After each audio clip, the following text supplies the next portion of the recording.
રાધે કૃષ્ણ. સંસારમાં જ્યારથી મનુષ્ય સામાજિક પ્રાણી બન્યો છે ત્યારથી આ બે શબ્દ બહુ પ્રચલિત થયા છે, સુખ અને દુઃખ.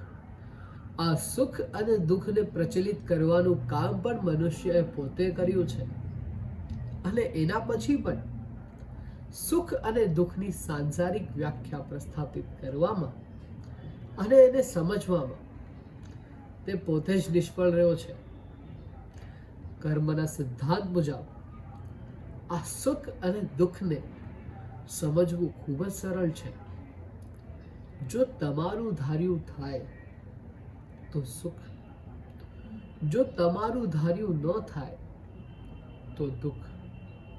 જો તમને મનનું કરવા મળે તો સુખ, જો અનિશ્ચય કે મને કરવું પડે એ દુઃખ.